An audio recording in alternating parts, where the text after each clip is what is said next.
Abre a sua Bíblia, por favor. Em nome do Senhor Jesus, seja glorificado neste lugar. 1 Pedro, capítulo 1, versículo 13 a 17. Nosso ministro de louvor está ali a toda prova, né?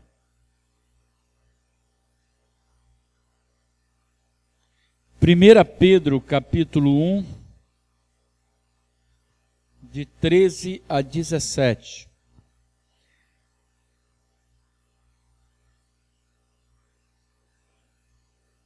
Por isso, diz assim a palavra, por isso, cingindo o vosso entendimento, sede sóbrios e esperai inteiramente na graça que vos está sendo trazida na revelação de Jesus Cristo. Como filhos da obediência, não vos amoldeis às paixões que tinhais anteriormente, na vossa ignorância. Pelo contrário, segundo é santo aquele que vos chamou, tornai-vos santos também vós mesmos em todo o vosso procedimento. Porque está escrito, sede santos, porque eu sou santo. Querido Deus, meu Pai, abençoa a palavra nesta noite, que ela possa trazer à nossa vida entendimento do desejo que tens para com cada um de nós. É o que nós te pedimos, em o nome de Jesus. Amém. Amém, igreja? Glória a Deus por essa palavra que Pedro traz para nós nessa noite. E ele fala para você cingir o vosso entendimento. Por isso, cingindo o vosso entendimento, sede sóbrios. Aperta, guarda, pega na sua cintura assim, ó, e amarra uma fita para que a barriga não caia, não é isso? Cingir quer dizer isso, amarra o teu entendimento, sede sóbrios e esperai inteiramente. Significa, tenha calma, acalma o teu coração e espera inteiramente no Senhor. Porque o Senhor, Ele vai te dar algo por graça, não é por mérito, por graça, na revelação de Jesus Cristo. Para que Jesus seja revelado na minha vida, o Senhor vai me dar algo que eu tenho pedido, que eu tenho clamado. E fala assim, como filhos da obediência, eu não vou me amoldar às paixões que eu tinha antes. Quer dizer, o meu entendimento não tem que estar amoldado às coisas que eram passadas. Tá? A gente é tentado muitas vezes a olhar para o passado, e a palavra está dizendo assim, como filhos da obediência, larga o passado. Né? E aí ele completa, segundo é santo aquele que te chamou, seja você também santo. E santo, a palavra santo quer dizer, na verdade não é perfeito, embora Deus seja perfeito. Quando Deus te chama para a santidade, é para que você seja separado. E aí eu quero falar para você que eu tenho muita sede no meu coração com relação a esta separação das coisas que são necessárias na minha vida. Ser separado para que eu possa me alimentar dessas coisas, né? E ter na minha vida esquecido os paradigmas, os modelos humanos. Coisas humanas que foram gravadas no meu coração. Irmãos, todos nós necessitamos de ter paradigmas, modelos, né? Modelos. O filho, quando ele nasce, ele vai olhando para o seu pai. Ele é o paradigma masculino da casa, da mesma forma que a mãe é o paradigma feminino.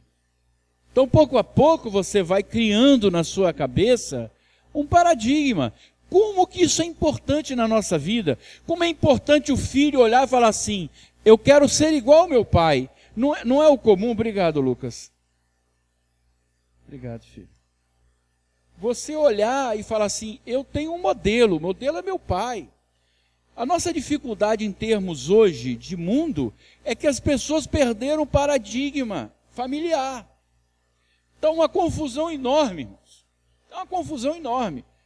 E eu vou te falar uma coisa, o que faz você ser quem você é, são os modelos que você segue.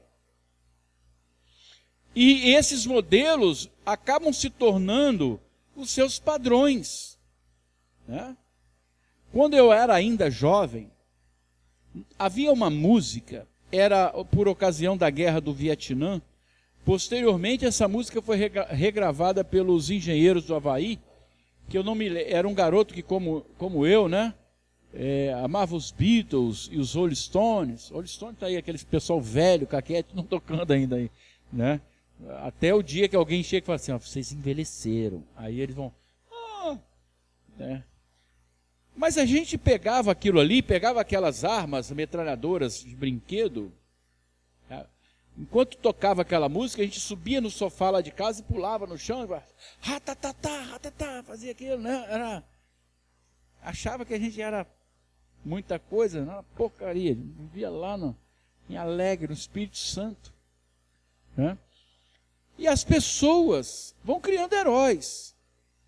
Quando o Lucas era novinho, era a época do Jiraya, do Jaspion, né?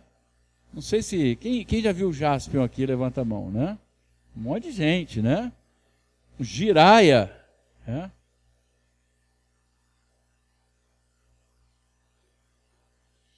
E os padrões vão sendo criados nas casas. As meninas ganham o quê? Panelinha, fogãozinho, né? As bonequinhas que vai, né? Você teve boneca, Luz?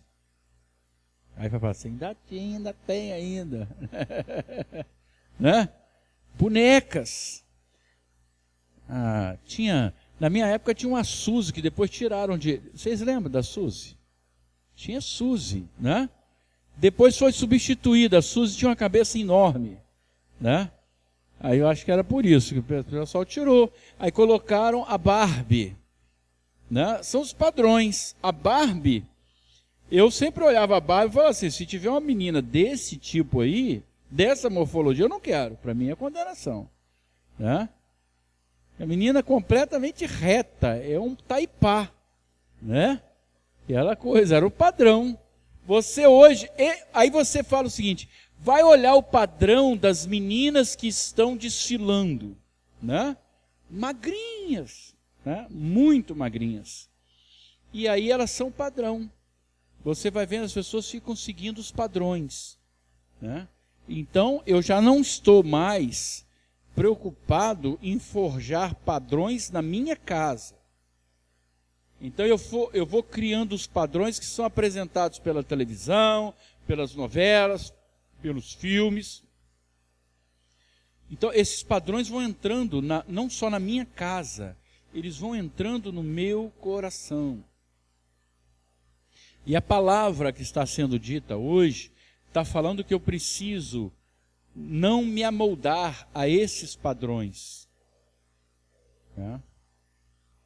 Nós viemos conversando, eu e Jane, sobre a casa de uma família de conhecidos. Você pode falar à vontade que eu sou preconceituoso, você que está ouvindo no rádio, onde quer, no rádio não, na página da internet, pode falar, mas é preconceituoso. Não é preconceituoso, não, é conceito. O menino é todo de voz mansa, né? O menino todo suave, preocupante, né? Preocupante. E a gente conversando, eu falo, mas tem que ser assim, porque o pai estava arrumando casa. O pai estava arrumando casa. Tem problema o pai arrumar a casa? De certa maneira tem. Porque em todos os sentidos, irmãos, nós temos papéis que são desenhados pela palavra do Senhor. Claro que somos, homens e mulheres. Assim fomos criados. Cada um com suas atividades, com as suas habilidades. Ainda que o homem tenha muitas aptidões, ele tem que ser o cabeça do lar. Aí você chega hoje, as pessoas estão assim, a mulher não fica satisfeita com um homem desse não. O padrão é o seguinte, meu amor, por favor, vou abrir a porta para você passar, né? Tem que ter uma palavra de autoridade para os filhos, tem que ter um modelo, um padrão. Aí não é padrão para nada, é um ausente em casa, o menino que cresce olhando só a mãe. Qual é o modelo que ele vai ter de comportamento? A mãe. Eu preciso compreender então que o que Deus está falando para mim é o seguinte, você tem modelo. Você que é de igreja, você tem modelo. Qual é o seu modelo? É Jesus. Eu quero ter o caráter de Jesus. Eu anotei uma frase de Roosevelt aqui para ficar bem elegante. Diz assim, eu não me importo com o que os outros pensam sobre o que eu faço, mas eu me importo muito com o que eu penso sobre o que eu faço. Ponto. Isso é caráter. Cara, pessoa de caráter. Pessoa que, na verdade, tem o caráter de Deus. Pessoa que tem o caráter de Jesus. É uma pessoa que segue o padrão de Jesus. Nós somos chamados a termos o caráter de Jesus. E o caráter de Jesus é trazer vida para as pessoas. É não se conformar com as paredes da igreja. É ir além do convencional. É buscar o que estava perdido. É encontrar resposta para você mesmo. Glória a Deus por isso. E quem somos nós, pessoal? Nós somos a geração que perdeu a semelhança divina. Você e eu, pelo pecado, nós perdemos a semelhança divina, que era algo tremendo. Você estar num lugar preparado por Deus, no jardim, e receber a presença de Deus ao final da tarde não tem preço. Não tem preço. Você sentir o mover de Deus ao final do dia, junto de você. Nós perdemos isso por causa do pecado. O pecado nos separou de Deus. E o que era o pecado? O que era o pecado? Era buscar a vontade do homem. É buscar a sua própria vontade, a vontade da carne. E o que está acontecendo hoje? Eu também estou buscando as necessidades da carne. Ora, pastor, como é que o senhor pode falar isso, que eu estou buscando as necessidades da carne? É muito simples, amigo. Você passa 2 horas numa esteira correndo para lugar nenhum. E quando você é chamado a ficar 40 minutos orando, você fala assim,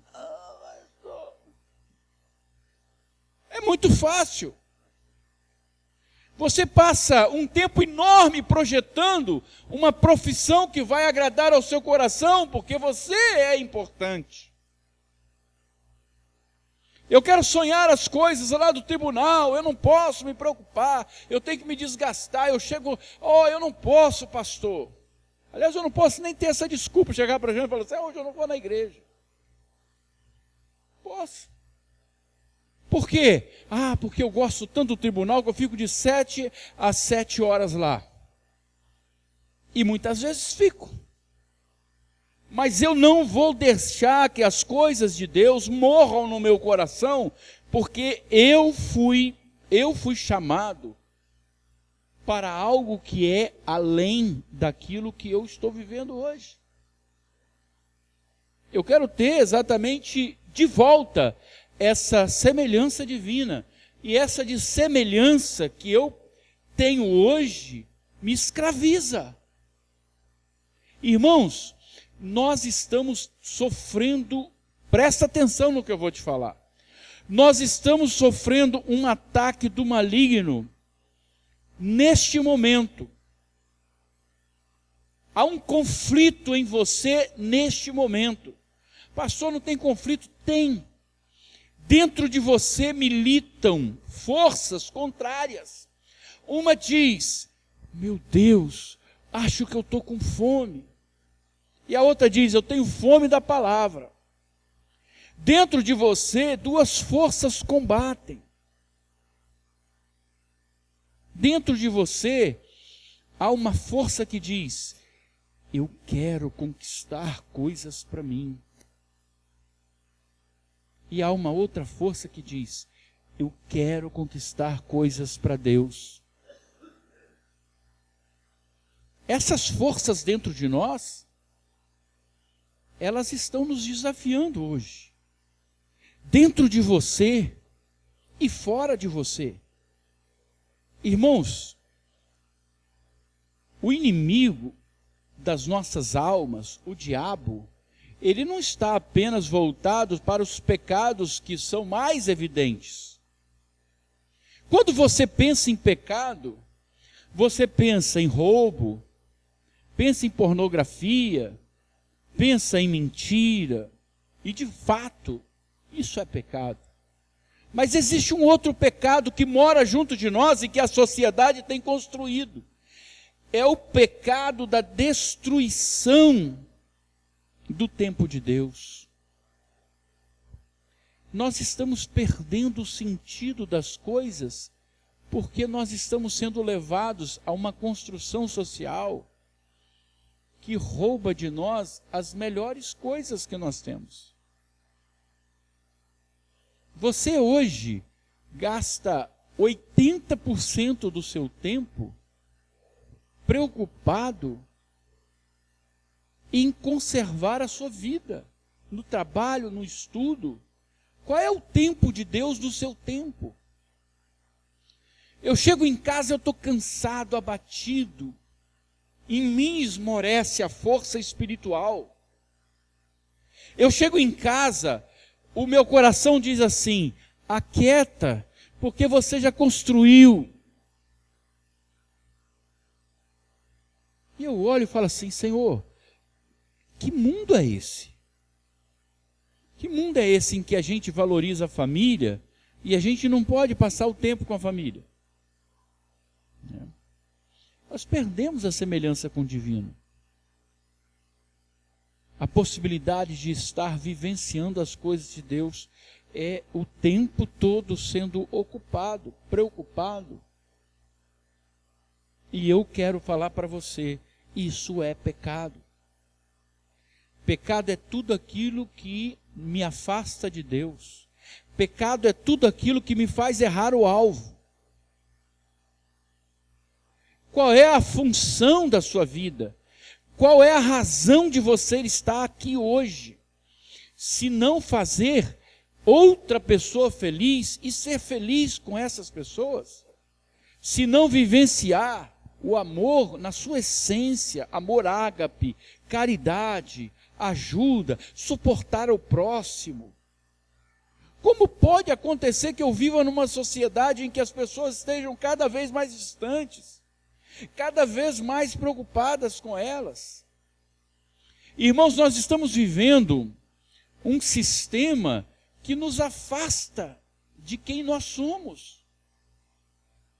Antigamente, você entrava num banco, você conhecia o gerente, você conhecia os funcionários, você conhecia o sistema. Hoje você entra num banco, mal você vê pessoas, só vê máquina. A gente está sendo cada vez mais forçado a ficar em casa. As pessoas ficam em casa. Pegam o celular, no WhatsApp, e vão lá. E o convívio do dia a dia, a gente vai perdendo, sabe por quê? Ah, pastor, mas eu fico tão cansado, tão abatido. Eu sei, mas eu preciso pedir a Deus que me dê uma mudança de tal maneira que eu possa ser transformado. Deus tem que mudar aquele caráter que eu tenho, me transformar numa outra pessoa. Não. Jesus veio restabelecer as marcas do divino em nosso coração. Jesus veio restabelecer as marcas do divino em nosso coração. Você está na igreja para que Deus possa fazer isso no seu coração. Mas até isso a gente começa a transformar. Eu vejo pessoas, por exemplo, eu conheci uma pessoa em Maricá, amiga de Cíntia, que ela virou para mim e falou assim: eu sou membro de uma igreja virtual, né? Eu falei, como assim? É uma igreja que eu entro, eu sou cadastrado, eu dou dízimo e tudo, mas ela só existe ali. Tem um bonequinho, né, que entra, um videogame cristão. Né, você entra com boné. Não sei como funciona, que eu também não perguntei. Tenho até curiosidade. Hein? Online, né? Quer dizer, você está olhando ali, né? Então, eu na verdade vou achando que daqui a pouco a gente vai também estar em igreja aqui, ó, igual no banco, você saca, você deposita, assim é também. A igreja distante, ninguém vai amar o próximo, né? E a palavra está dizendo para mim que eu não tenho que ter como modelo o mundo. Romanos 12, versículo 2, diz assim: não vos conformeis a este mundo, mas transformai-vos pela renovação da vossa mente, para que experimenteis qual seja a boa, agradável e perfeita vontade de Deus. Eu tenho que renovar o meu entendimento para que predomine em mim a vontade de Deus.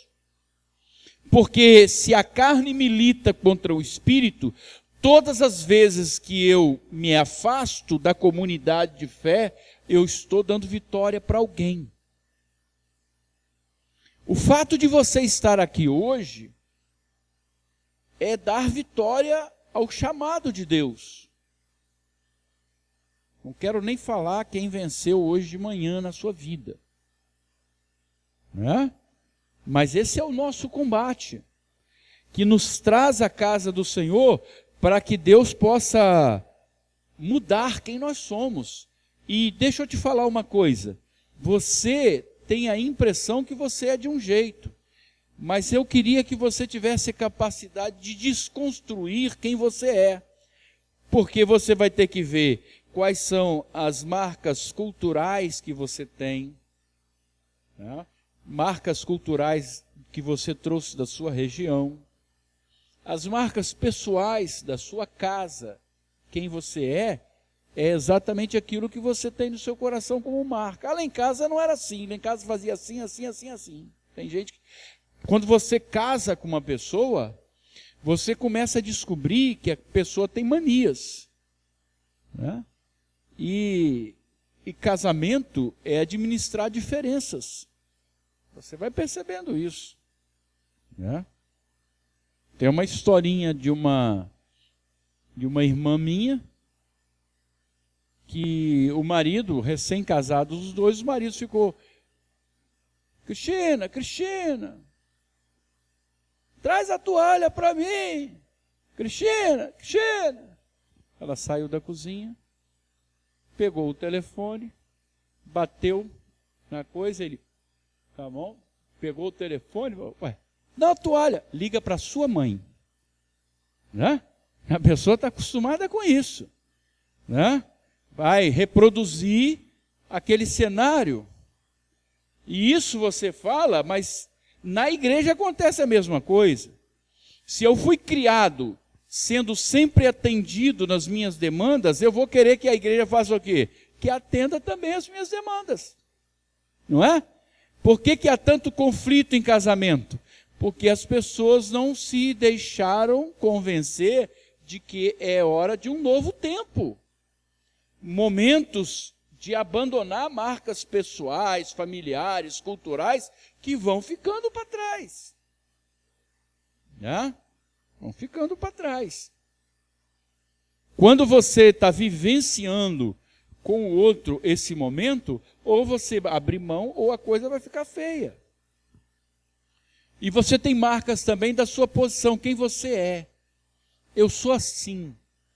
Tem mulher que fala assim, eu sou assim. Me conheceu, agora tem que ser na medida. Aí o cara fala assim, ai meu Deus. Aí vai rolar uma coisa, ou é interesse ou necessidade. Esse jogo vai marcar a sua posição. Ou você vai abrir mão do que você é por interesse, porque você sabe onde você quer chegar, ou por necessidade. Você precisa, porque senão ela vai te matar. Né? Irmãos, no cristianismo não é assim. O cristianismo não é assim. No cristianismo, as marcas de Jesus criam outro significado na nossa vida. Por isso que o casamento cristão dá certo. O casamento mundano não dá. Porque no casamento cristão, você entra para fazer o outro feliz. No casamento cristão, você tem o desejo de tornar o outro feliz. Por isso que a igreja cristã, ela dá certo. Porque na igreja cristã, você quer fazer o outro feliz. Né? Você quer ver o outro feliz. Você não quer estar distante da pessoa a quem você ama. Não é, Érica? Você está querendo pertinho, né? Agradar, fazer feliz. É a marca de Jesus. Né? 1 João, capítulo 1, versículo 5, a palavra diz assim, se a mensagem que dele ouvimos e vos pregamos é essa, Deus é luz, nele não existe a mínima sombra de treva. Se afirmamos que temos comunhão com ele, mas caminhamos nas trevas, somos mentirosos e não praticamos a verdade. Se eu estou falando que eu sou de Jesus, se eu estou falando que eu estou seguindo a doutrina de Jesus, seguir a doutrina de Jesus não é seguir um conjunto de regras, é deixar que Deus me transforme por dentro. Não é ser perfeito, é ser separado. Porque ser perfeito é uma decorrência de ser separado. É você se esforçar constantemente para que a luz de Deus venha sobre o teu coração. Aí João, a primeira carta de João é uma carta maravilhosa. Todo mundo devia ler essa carta, inclusive Paola. Primeira carta de João, e não Levítico, né? Primeira carta de João, capítulo 2, versículo 4, diz assim, aquele que afirma, eu o conheço, e não obedece aos seus mandamentos, não tem a verdade nele. Por quê? Porque quando a palavra entra em mim, ela transforma quem eu era. E eu passo a ser uma nova criatura. Nas mãos do Senhor, eu passo a ter um novo temperamento. Nas mãos do Senhor, eu passo a ter uma paciência melhor. Né? Ah, porque eu sou assim. Mexeu comigo, leva na hora. Não é? Tem gente que fala isso. Pastor, me desculpa, mas eu sou assim. Mexeu comigo, vai dançar. Falei, meu Deus. Né? Aí fala assim, porque da igreja de onde eu vim, eu penso, o pessoal devia sofrer enormidade, né? Quando a pessoa falou assim, pastor, eu vou agora lá para Betesda, o pastor falou assim, vou orar. Ora por mim, não, vou orar para o seu pastor. Porque Deus não transformou a vida da pessoa. Deus não transformou a vida dela. Porque o caráter é aquilo que me faz ser quem eu sou. Quais são as características que você poderia enumerar de quem você é? Quais são as qualidades formadoras daqueles a quem nós chamamos de evangélicos? Eu preciso falar, Gálatas capítulo 6, versículo 17. Daqui em diante ninguém me toque, porque eu trago no meu corpo as marcas de Jesus. Quando eu falo isso, e Paulo falou isso, é porque Jesus estava vivendo nele. Constantemente vivendo nele. Eu preciso me desprender daquilo que eu sou. Porque o que eu sou não dá prioridade ao reino de Deus. Qual é o motivo que levou aquele médico a estar lá na África, no Congo, com o jaleco dele cuidando de uns magrelinhos? O que é que movimentou aquele homem para que ele saísse, abandonasse as possibilidades pessoais dele, para ele viver para pessoas que ele não conhecia? Que amor é esse? Não posso dizer que não sejam as marcas de Jesus nele.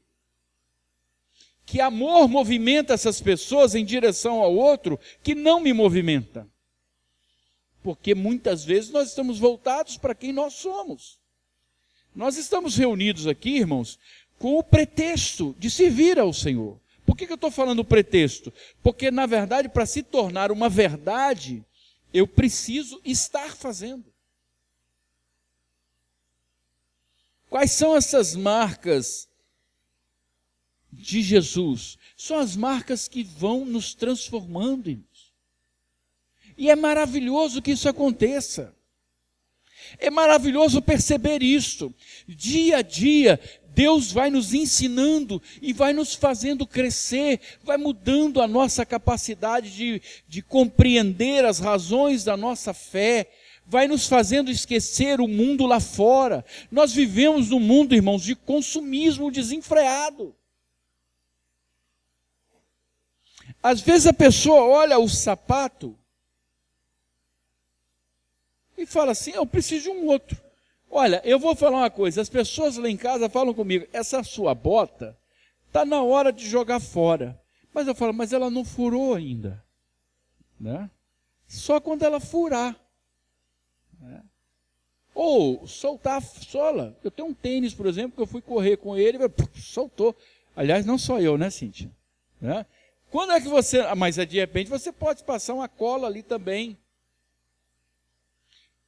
Duvido que você tenha encontrado com alguém que fale assim, eu vou costurar, rasgou aqui, ó, eu vou dar uma costuradinha. Você já conheceu, você conhece alguém do seu relacionamento que fale, eu vou chegar na igreja com a blusa, com a manga rasgadinha aqui, costuradinha?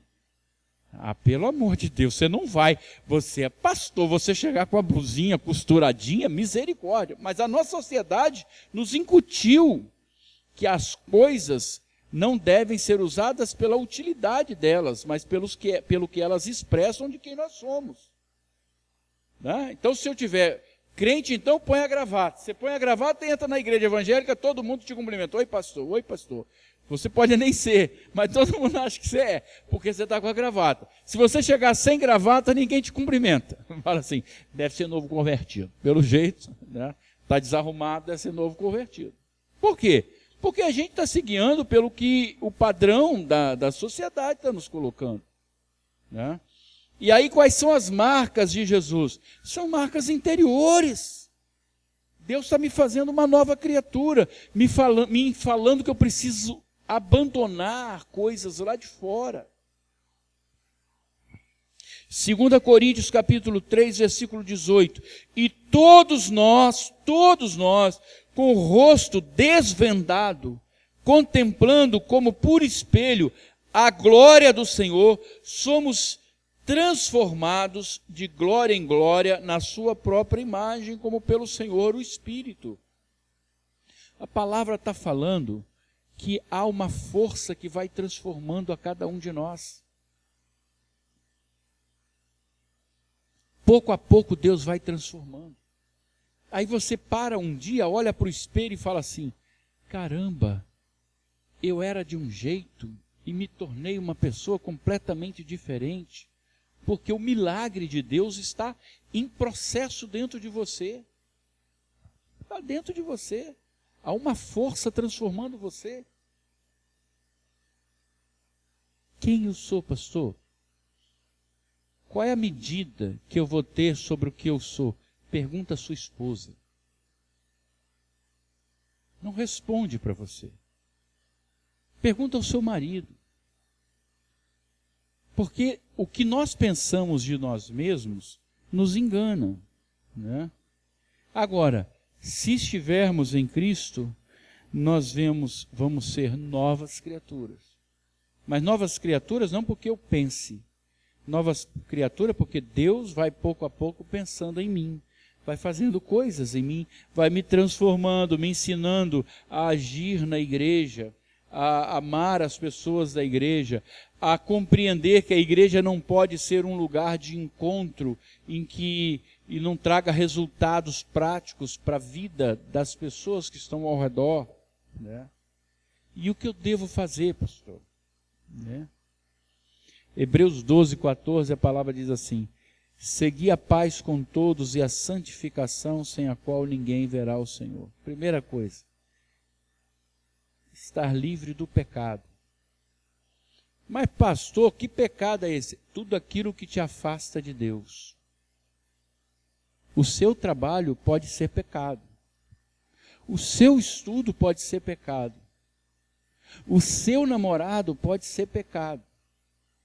O seu marido, a sua esposa, o seu filho, a sua casa, se você não souber colocar Deus em primeiro lugar, é idolatria, tudo aquilo que me separa como ídolo de Deus. A religião pode ser pecado, porque eu posso colocar essa religião acima daquilo que Deus está me mandando. Então a primeira coisa que eu preciso afastar o pecado de mim para que Deus possa se aproximar de mim. Isaías 59 diz isso. Não é Deus que não esteja nos curando, nos alcançando. É o nosso pecado que está fazendo separação entre nós e Deus. Segundo, ter uma fé vigorosa em Jesus. Fé que não teme diante das nossas dificuldades. Fé que sabe ajudar o próximo. Ter uma vida de santidade é ser santo, mas estar dentro do processo, né? Eu quero estar dentro desse processo. Irmãos, quarto, ter um novo nascimento na minha mente. Na minha mente. Não adianta vocês estarem convertidos no coração, mas a sua mente ainda está refém do pecado. Eu preciso ter a minha mente moldada pelo Senhor, né? E para isso eu preciso nascer de novo. Nascer de novo. Quantas vezes nós vamos clamar a Deus, Senhor, eu preciso nascer de novo, ser nova criatura, ter uma nova maneira de viver. Maneira de viver o Evangelho de Jesus. Para que as outras pessoas possam se ver constrangidas a mudar. Para que eu possa amanhecer o dia vivendo o amor de Deus, vivendo as verdades que precisam ser aprendidas. Não quero que você me responda agora, nós vamos estar encerrando. Eu quero ter o caráter de Jesus na minha vida, de tal maneira que a minha vida não seja algo do meu valor. Eu quero ter o caráter de Jesus para que eu possa viver a vida de Jesus na minha vida. Então, eu vou te perguntar algumas coisas aqui agora, e que eu queria que você refletisse se você realmente nasceu de novo. Amém? Quantas vezes você lê a Bíblia por semana? E se você lê, qual a relevância que essa palavra de Deus tem na sua vida? O que ela te ensina? Quantas vezes esta semana você parou para ouvir o que Deus tem para falar para você? Quantas vezes a sua fé não funcionou porque ela só funciona na igreja? Quantas vezes o seu tempo foi encurtado por alguma coisa que você estava fazendo para a igreja? Quantas vezes no mês você disse para alguém, não posso fazer isto, porque senão eu vou ficar prejudicado, eu estou muito ocupado na igreja. Quantas vezes você disse, Jesus, o que eu devo fazer? Está vendo como que essas perguntas mexem com a gente? Né? Porque nós muitas vezes podemos fazer assim, eu hoje não vou à igreja. Embora a gente ache um absurdo que o pastor fale isso. Mas eu não deveria ter o mesmo direito de vocês? De chegar no domingo e falar assim, sabe uma coisa? Acho que eu não vou à igreja hoje não. Né? Vontade de falar com a Jane, Jane, dá um aviso para mim, o pessoal da igreja. Sim. Fala para eles que eu estou muito cansado para passar uma matéria hoje no Fantástico, extremamente interessante. O que você falaria, com sinceridade, se você chegasse aqui hoje e falasse assim, cadê o pastor? Não, o pastor não veio hoje não. Não? E aí? Ué, como assim não veio o pastor? Né?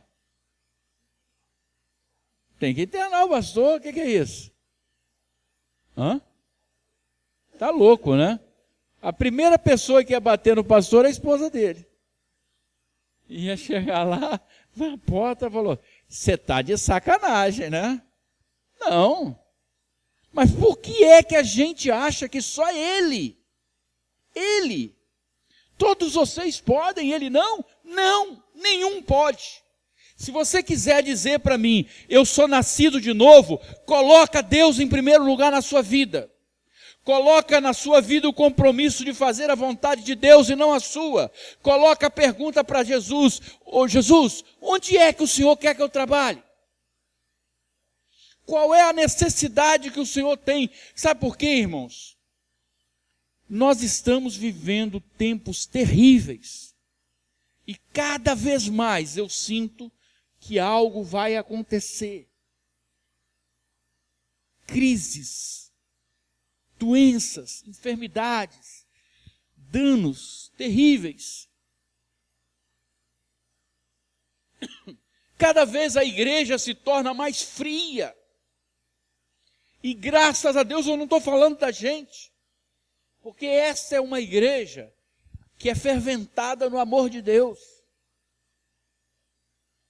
Mas nós estamos hoje nos deparando com uma geração que se esqueceu do caráter de Jesus. Sede santos, porque eu sou santo. A palavra de Pedro quer dizer o seguinte: sejam separados para a glória do Senhor. Não se conformem com o mundo. Não façam as coisas que as pessoas de lá de fora fazem. Trabalhar no tribunal, qualquer um trabalha. Trabalhar no hospital, qualquer um trabalha. Fazer projetos, todos fazem. Mas seja você um engenheiro do céu. Seja você médico de almas. Seja você aquele que proclama a justiça de Deus. Isso é ser separado para o céu. Isso é ser diferença. Agora, enquanto nós estivermos calmamente nas expectativas daquilo que Deus vai fazer na nossa vida, ainda que eu venha na casa de Deus para falar, Senhor, a minha bênção, Senhor, o meu quinhão, eu vou estar decepcionado com Deus. Qual o preço que eu estou pagando na minha vida pelo amor que Deus deu para mim? Como nós podemos nos conformar com o mundo? Quando a palavra está dizendo, não vos conformeis com as coisas do mundo, mas revolucionem o mundo pelo amor que Jesus deu para vocês. Ou eu vou ter que olhar na televisão e reconhecer que os médicos sem fronteiras, eles estão revolucionando mais o mundo que eu, que tenho Deus por mim. Então eu preciso, na verdade, me envolver na obra de Deus. Porque eu creio. Eu amo fazer a obra de Deus. A palavra diz, 1 João, capítulo 4, versículo 7 e 8. Amados, amemo-nos uns aos outros, porque o amor procede de Deus, e todo aquele que ama é nascido de Deus e conhece a Deus. Então eu preciso me esforçar, eu preciso caminhar em meio às dificuldades, como aquele camarada que está subindo uma montanha de gelo. Ele está lá, ele sobe uma montanha de gelo para chegar lá em cima e falar assim: chegamos. E aí? Agora é hora de descer. E eu estou aqui, espiritualmente dizendo, nós precisamos subir uma montanha de pegadas difíceis, para a gente estabelecer uma igreja que seja verdadeira naquilo que ela faz, naquilo que ela crê seja a vontade de Deus. Em meio às dificuldades, eu proclamo que o Senhor é Rei. Amém? É isso que me alegra. E isso me alegra, irmão, sabe por quê? Porque quando eu penso nesta família, eu penso numa família que olha e fala assim: pastor, vamos fazer, eu quero fazer. E o pastor está, será que a gente vai conseguir 120 litros de leite? A gente consegue 250. Será que a gente pode? Eu estava pensando, eu tenho que trazer um para tratar de dente. Aí Deus mandou 4, né? 4. Então nós podemos mais. Já temos que fazer a campanha lá educativa, para educar os cuidadores a cuidarem das crianças, para que os dentinhos dela não apodreçam. Podemos visitar o asilo, podemos visitar os irmãos, podemos estar na intercessão, podemos acolher, podemos fazer um monte de trabalho aqui com as mulheres, com os homens, podemos fazer um monte de coisa, porque nós podemos, porque Deus está fazendo. E aí eu me alegro com a igreja. Aí eu me alegro. Aí eu falo: Jesus, eu quero te agradecer, porque eu estou fazendo parte, não é de um clube, eu estou já fazendo parte de uma equipe, e é maravilhoso isso, maravilhoso. É maravilhoso você viver o que nós estamos vivendo aqui. Você pode dar um glória a Deus, ou só eu que acho isso? Glória a Deus. A alegria de ver as pessoas questionando, estudando, vindo à escola dominical, a juventude que está aqui está se perguntando, e eu me animo, sabe por quê? Porque essa juventude, ela está movida pela graça de Deus. Por isso, para terminar,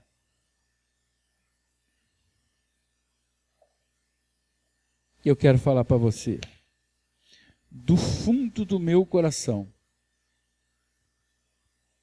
muito obrigado, porque você está aqui. Porque nós estamos sendo de glória em glória transformados por Deus. Pouco a pouco, a minha vida vai sendo diferente. Porque Deus está no meio da sua casa, no meio da congregação. E isso é bom demais. Amém?